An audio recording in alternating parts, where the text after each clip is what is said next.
What's up, everyone? This is Christian Duke. It is August the 1st, Monday night after the convention. Hard to believe that a week ago at this time I was at the Wells Fargo Center. The convention was just crazy. I can't even describe the level of censorship and animosity that it got started with. But by the end, everybody was working together. I was very fortunate. We were amongst a great delegation. The Hillary people were really nice to me in the Kentucky delegation. But overall, there was just like this vibe in the Wells Fargo Center of just a lot of contentiousness. Needless to say, we have a nominee now, and as long as she keeps her promises from the Orlando platform draft, I think that a lot of burners will consider voting for her. I want to tell everybody about a great site. I met these people at the Philadelphia Convention Center where Bernie gave his speech on Monday last week, and the website is called fairhotel.org. It's a really cool site where you can find union-friendly hotels where workers are paid a good wage and have benefits. They also have a boycott list of hotels that you really want to avoid, so check them out at fairhotel.org. Now, in keeping with Bernie Sanders' vision for America, the political revolution, and encouraging people, especially people that don't have a lot of political experience, to run for office, I want to welcome a guest tonight who has some great ideas, has served this country, and really has sort of a realistic approach of how to get stuff done. And so I want to welcome Joshua Adjutant. Joshua, how are you doing today? I'm doing great, Chris. How are you? Awesome. Now, before we sort of get into your platform, because you have a really cool website and it's very transparent, it's very to the point. Uh, Tell us about the seat that you're running for, a little bit about yourself, so that people at home have an idea who you are, and maybe a couple fun facts. Well, I'm running for the New Hampshire State House. Within Grafton County, there are a few districts, and I'm District 9. So I'm running to represent the progressive values that Senator Sanders obviously tapped into when he won my state's primary by 22 points. Um, I am a 3-year Marine. I still have a few more years on that contract in the reserves. And Senator Sanders was the one that inspired me to get involved with the political revolution. Awesome. Now, you're 21 years of age, and a lot of people, politics is sort of an ageist beast. On the one side of the spectrum, they don't like electing people that they consider to be quote unquote too old. On the other side of the spectrum, they don't like to elect people that are quote unquote too young. But I think as people listen to this podcast and listen to some of your ideas, you're going to realize that you really shouldn't judge a candidate by their age. In fact, that's a pretty stupid thing to do. Um, and I do appreciate your service to our country. And what I really think is very telling about you is that you are someone that truly believes that if you're going to represent a constituency, you have to live in that area and you have to have a connection to the community. Now, in so, I want to talk a little bit about some of your platform issues that really, kind of call to me. And the first one that really calls to me is your view on the war on drugs. The war on drugs is something that unfortunately has gone to some extremes that I think are very problematic. The whole idea of jailing people that have addictions to narcotics, to me, really kind of like doesn't make sense. I mean, to me, addiction is an illness, it's a sickness. It's not really something that you should throw someone in jail and throw away the key. Now, you have an interesting approach as far as arm distribution versus use. So, sort of, if you could just talk to us a little bit about your, approach to the quote unquote war on drugs. Well, I grew up with parents that were sort of against plopping a kid in front of a TV and using the television as a babysitter. So I kind of like to take that mentality into looking at the war on drugs. I don't think just using locking somebody up as a means of dealing with the situation and not actually addressing the root of the problem is not productive. So I don't support incarceration for people that will use the drug non-violently, just in the corner of the attic of their house. But I do definitely think that the state of New Hampshire should look into rehabilitation programs. I don't think that there's anybody that doesn't have personal or economic issues that is getting involved with the heroin epidemic in New Hampshire. It's not just something that, oh, like I'll go to the store and get some heroin. So there are obviously some more underlying issues there that I think that we have to deal with. So as far as individual use, I support, first time you get caught with it, you don't have a criminal record, and we're going to send you to rehab, like we do with Alcoholics Anonymous.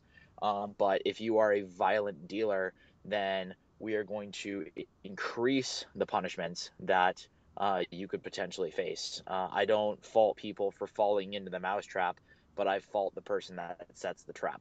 Absolutely, and I think the linchpin too of your sort of your platform and your I guess your distinction in terms of who gets punished and who gets helped is also the armed aspect and the violent aspect and the distribution aspect as opposed to the use aspect. You know, Right. here If you're going out of your way to contribute to the problem, then we're going to take care of you in a different way than we would somebody that just needs help. absolutely. And see, here in Kentucky, we have just a horrible epidemic with heroin. Even in Senator Sanders' state of Vermont, there's an issue with heroin.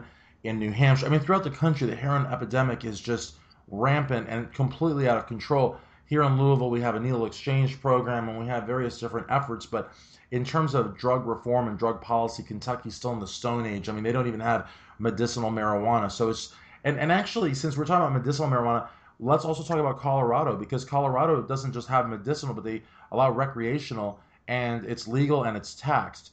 And something on your website talks about sort of the problem that Colorado has, which is actually they have more revenue than they know what to do with. Right. Well, and I like to look at marijuana from a few standpoints that I think are very crucial to New Hampshire. New Hampshire is the live free or die state, doesn't have an income or a sales tax. And there's a joke and there's a stereotype within the state that if you live in Massachusetts or Taxachusetts, you drive up across the New Hampshire border on Friday night, buy your alcohol and cigarettes at the packy, and then you go back to Massachusetts. And my concern is that because marijuana is on the ballot in Massachusetts, you're going to see a lot of that revenue that would go to border towns like Nashua and areas along the border stay in Massachusetts. So New Hampshire would lose an insane amount of revenue if it does not carry forward and legalize marijuana. Even if you ignore the outrageous incarceration for marijuana being a Schedule One drug, ignore that for a moment and ignore the quote unquote morality argument and look at it specifically from a financial standpoint. New Hampshire would more than likely have to implement a sales tax or an income tax if any other state in New England legalized marijuana before New Hampshire did. Absolutely, and and I also like the fact that you sort of leave the morality issue for the side. That's actually something that I agree with. Ron Paul was actually, I don't want to, quote Ron Paul, but Ron Paul was in a debate in South Carolina, and one of the things that he said, even if basically what he was saying in the debate was that people don't need government to dictate morality to us, and even though we're not gonna, that's probably like a debate within itself. I do believe though that it's in the interest of brevity, in the interest of tackling the main issue at hand, it is I think correct to put that argument aside because it is such an unusual argument. And also, what I like about the fact is that you're not just thinking about the legalization of marijuana in terms of the punitive aspect or the penal aspect, but you're thinking about it in terms of dollars and cents for the state of New Hampshire and the financial losses that the state could experience if it didn't legalize it fast enough. And you pointed out Massachusetts as being an example. Now, I think it's really, telling that New Hampshire is actually one of 5 states in the union that does not have a sales tax. So again, that's it. It really sort of stands to reason that New Hampshire would want to be ahead of the game and legalize marijuana because that seems to be where the states are going. I think that's where they're going. And at the end of the day, it also matters who you're sticking up for. Right. So, perfect example.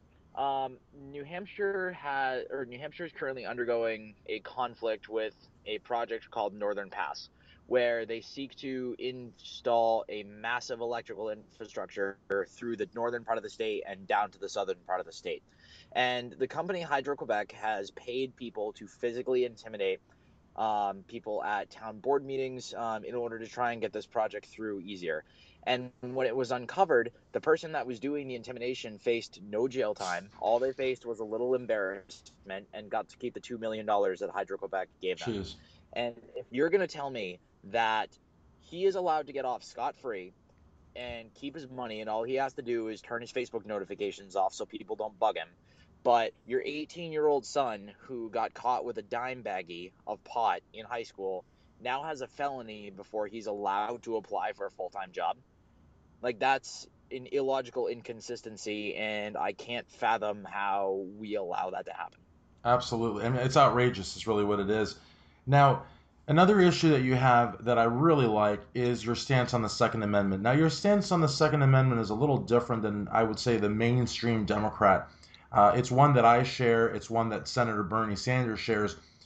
Talk to us about your stance in terms of these quote unquote gun free zones and in terms of gun store owner liability.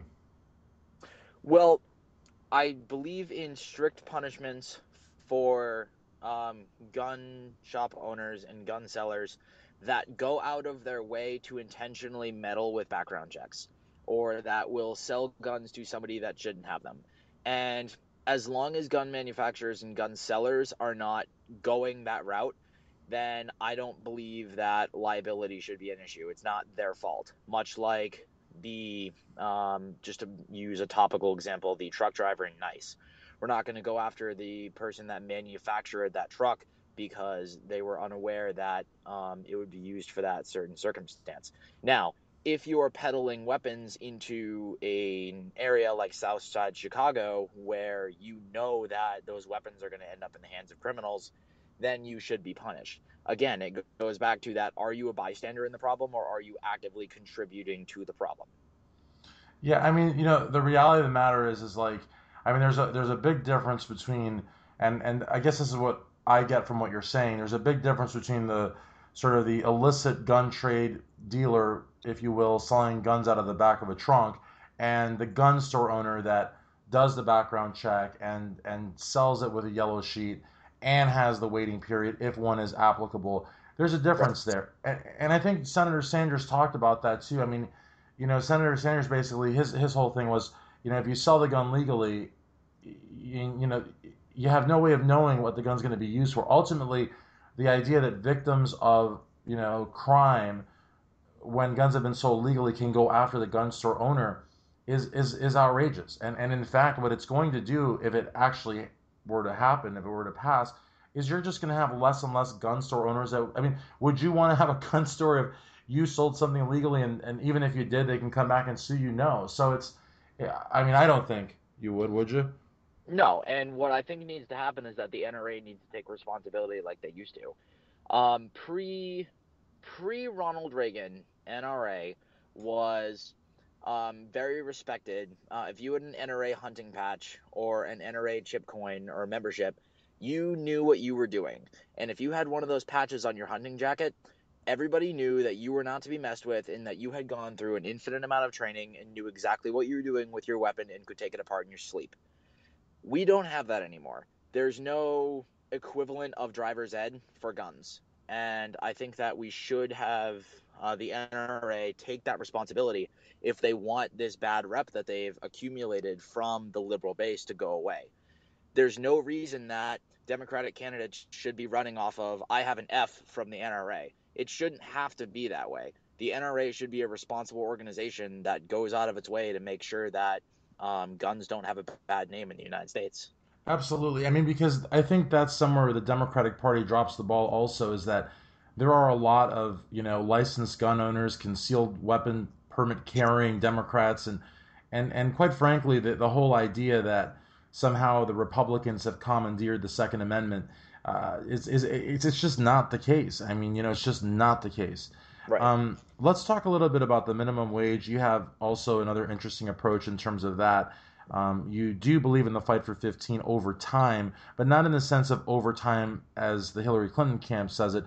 From what I understand, you believe in it over time just because you want to give small businesses an opportunity to sort of realistically be able to do that without breaking the bank. I guess you can probably put it in a lot better way than I can, but ultimately you do support Fight for 15, just not within like 6 months or something, right? I do. And this is actually one of the things that brought me to Bernie Sanders was, if you look at the mistakes that America has made over the last 40 years, somewhere on YouTube there is a video of Bernie Sanders trying to stop it. And I like that because he's going off of hard data, he's going off of numbers, and I like to be, the numbers candidate. I like to be backed by data. So you raise the minimum wage in New Hampshire in 2 years to $11 an hour. You see an economic boom. It's very easy to go to this Republican controlled legislature after that and go, see, we weren't lying, we weren't crazy. Now let's go the rest of the way. Also, in regards to small businesses, I don't think it's fair to go to, Dave's Dock Company on Lake Winnipesaukee and say, hey, you have 7 employees, and because nobody in Concord was responsible enough to raise the minimum wage over the last 7 years, we're now going to hike it by $7.50 an hour, and you have to somehow manage to figure out how you're going to budget this. I think that the responsible way to get to the end goal is to give it a little more time. So you go halfway with $11 an hour from 725. So the middle and lower classes get that economic bump that they need, while you also allow for small businesses time to figure out how they're going to deal with it. Walmart and Target are going to be fine. Those massive box stores are going to be able to handle it. But I don't want to, in the name of idealism, accidentally drown out small businesses. Absolutely. And something that I read in Forbes magazine just a couple days, actually, I read it today, that I found very offensive. And you kind of, hit the nail on the head there because really the minimum wage issue deals with, lower and lower middle class, workers. And that is, Forbes magazine was saying that, the minimum wage only affects middle class teenagers. And I just thought that that was not only offensive, but completely off the mark. But a lot of Republicans seem to think that those are really the only people making those low wages. Right, and I mean, when I graduated, like when I was in high school, it was fine. Working that 725, I made like $50 a week, and I had one car payment on an awful Ford Ranger. And that was my entire economic devotion was to that vehicle. And like I came from a family decent enough where I didn't have to worry about many other bills. But once I graduated high school, and it's like, okay, well, now you have all these expenses, and I wasn't even paying rent at the time, and I was at a point where I was consistently under budget. So I totally understand. I was a grocery employee for upwards of 5 years, so it's not uncommon to me to see employees struggle with a minimum wage that is a starvation wage. Absolutely. And like you said, you came from a family that had, some means, but some families don't. And one of the things that Senator Sanders said, and again, we are well aware that Senator Sanders is no longer running for president, but I think that, in Josh's case, he was inspired by Senator Sanders. I'm inspired by the senator, and that's why we keep referring to him. But it is that this Senator Sanders believes that we need a living wage because anyone that works 40 hours a week should not have to go hat in hand to the government to get help. But what's going on now is that some people are saying, well, people are getting by, but the thing is, the government is footing the bill for the Walmarts and the Dollar Generals by giving them what they need in addition to that starvation wage that those places are paying. Right. And so, what I think is very telling about Josh is that, you know, unlike Hillary Clinton, who during the primary said, I'll go up to $12 and that's it, Josh is saying, I'll go up to 11, which would be about a $4, $3.50 raise, and then give, time to small business to catch up, show the critics on the right, look, this is actually stimulating the economy, and then go that other half. But you are of the opinion that the ultimate end goal is 15. Right, and I'm not saying time is in like, oh, we'll make this a 20-year project. I mean, just like we need at least 1 year Hmm. of data on paper to show to because New Hampshire is a state where the legislative body is not going to go Democrat. I'm Sure. very confident about that. The higher population area is in the South, which tends to be more conservative. So you're not going to elect a Democratic majority to push through the things that we want to push through. So you have to go to these people with numbers. You can't just read out of a storybook like we're going to raise it to $20 an hour and no. You Well, need true. a I mean, time. yeah, the same way you want hard data, they want hard data. So again, I like the idea of, you know, going up, incrementally and showing them as they go along. Like, look, here are the statistics. This is what was made, and because when people make more money, they're going to spend more money, and everybody wins. Right. Now, the last platform issue that I want to talk about, and you have many. What's your website again, if folks want to log on to that? It's JOSHADJUTANTFORNH.com. So Josh Adjutant for Com. nh.com. All right, yeah. I wasn't sure it was .org or .com, so that was like an odd pause, but one that folks will remember. So you put Josh Adjutant for nh.com, and there you have many platform issues. But the ones that I'm picking on, especially that I really like, were the drug crisis, the minimum wage, the Second Amendment, and now education. Now education, I think, is incredibly important. And in terms of priorities, it's one that a lot of politicians sort of put on the back burner, which is really crazy because politicians have kids, their constituents have kids.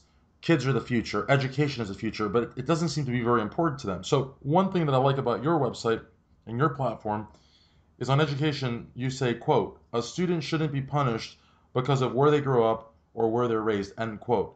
And I think that's really important because, I've lived in Michigan, I grew up in Florida, now I live in Kentucky. All of these states have school of choice where, if a parent or parents are not happy with the schools in the community, they can bus little Johnny or little Rachel or whatever to another school district or another school. It might be 20 minutes away, half an hour away, and they do that so that they can have access to the IB programs and honors and the humanities, whatever.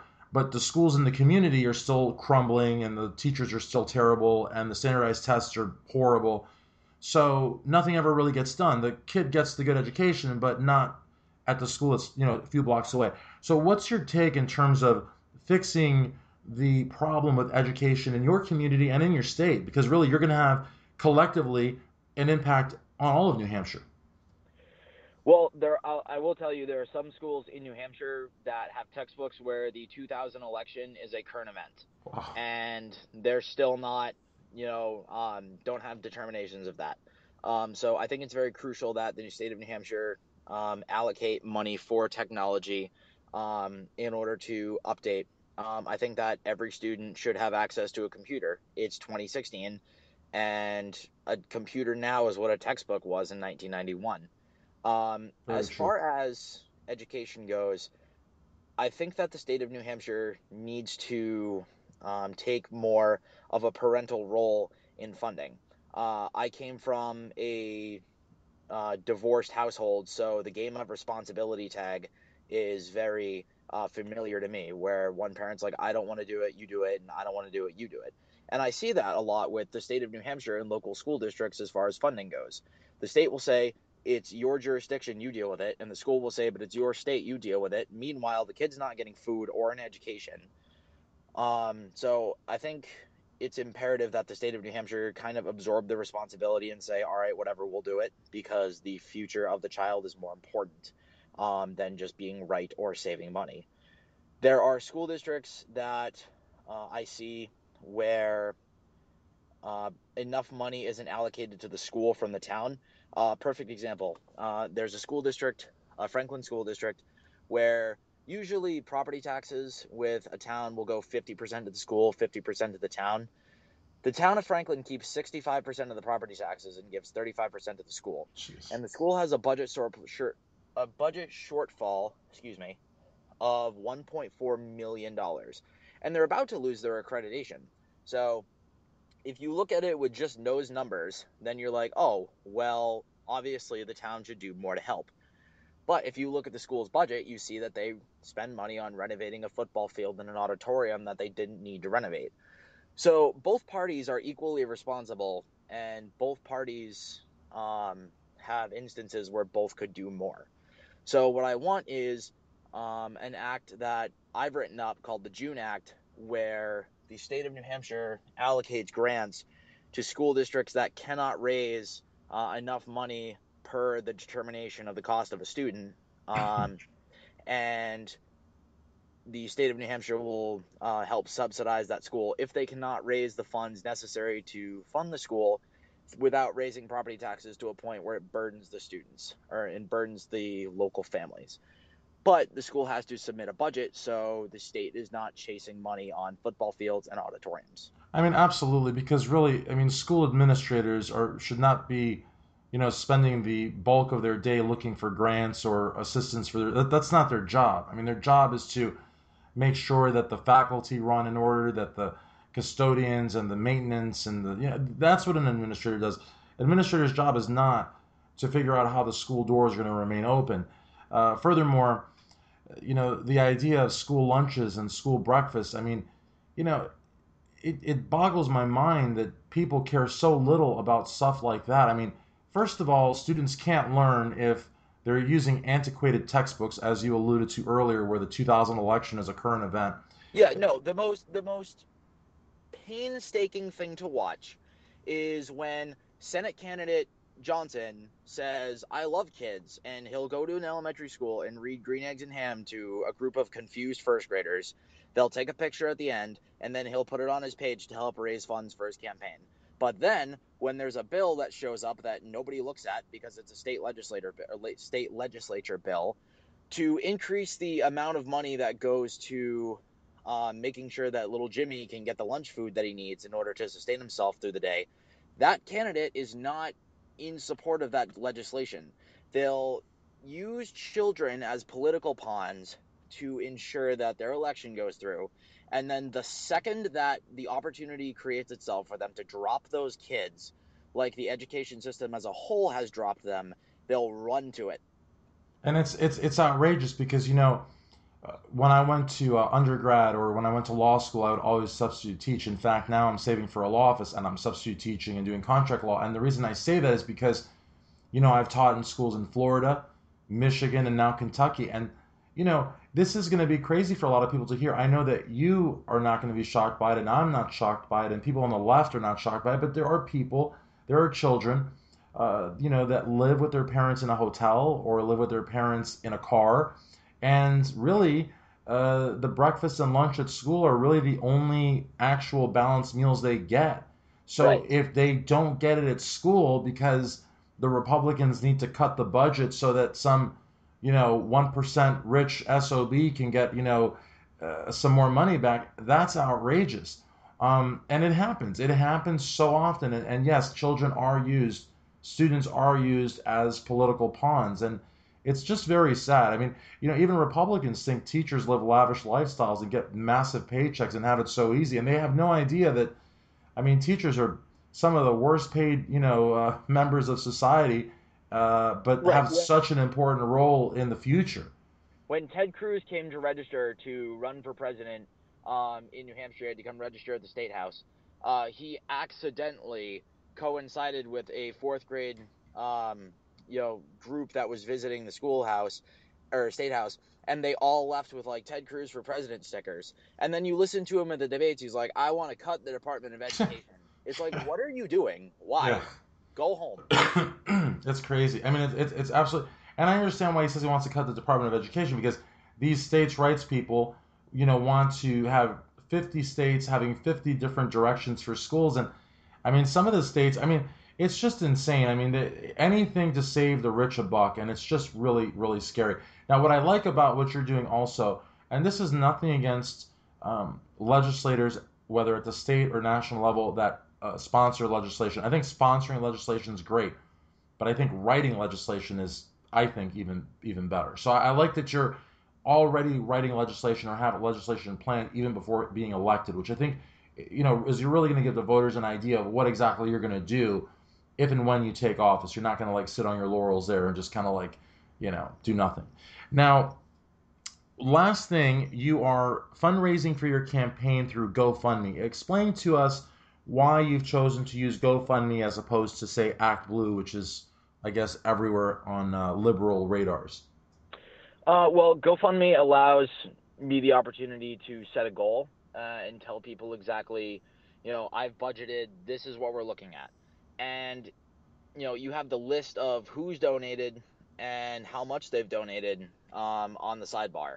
So I can't say, or it makes it very, if you get past the moral implications of it, it makes it very hard for me to conceal donations. I like that. Yeah, I really like that. And the moral implications, honestly, I mean, they can just chuck them because honestly, you know, no one likes to ask for money, but it's important, especially if you're running a campaign like you are, and because you're not taking money from, massive corporations and you're not being bought off. And in fact, your average donation, I think, is like what, between $5 and $10. Yes.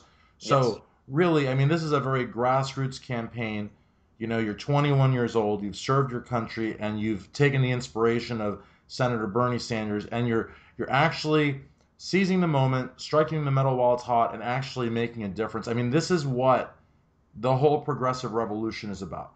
And there's a great program called Brand New Congress for the 2018 elections, and there's going to be the Sanders Institute that's going to be coming up in a few months, but none of that is ready now. You are here in the now, and you're actually doing something, and that's got to be something that progressives really look at, and not just supporters of Bernie Sanders, but supporters of Hillary Clinton as well, all Democrats, because now we are rallying behind a candidate. And I, of course, I think like yourself, will be watching Secretary Clinton make sure that she keeps all of her promises so that we can vote for her. But I think all Democrats should look at your candidacy and hopefully support you. Right, and I'm not necessarily breaking out the "I'm with her" T-shirt yet. I'll break out the "I'm holding her accountable" Exactly. T-shirt. I'm the same way. I mean, we had a phenomenal platform draft. We have a Senate candidate here in Kentucky named Cellis Wilder, who was part of that platform committee down there in Orlando. And they fought, I mean, to the late hours of the night and were able to come up with the most progressive platform that the Democratic Party has ever seen. And so if the secretary can live up to those promises, then I'll vote for her. Right. But I'm not gonna probably wear the shirts or cry at her speeches or knock on doors till I pass out from exhaustion. But I'll vote for her, and that's really all she really needs to beat Donald Trump. Keep her promises. Right. So I want to thank you very much for taking the time. Once again, your website is one more time. Say that one more time. So it's Josh Adjutant for NH.com, but it's Josh Adjutant. Gotcha. JOSHADJUTANTFORNH.com. And we'll put that all over. I mean, as far as, when we promote this interview throughout the internet, we will, of course, put that website because, like I said, it has all the platform information, ways to contact Josh, and I'm sure it's going to have news as far as what's coming up in the campaign. So, again, thank you very much for Josh Adjutant. This is Christian Duke, progressiveactivists.com.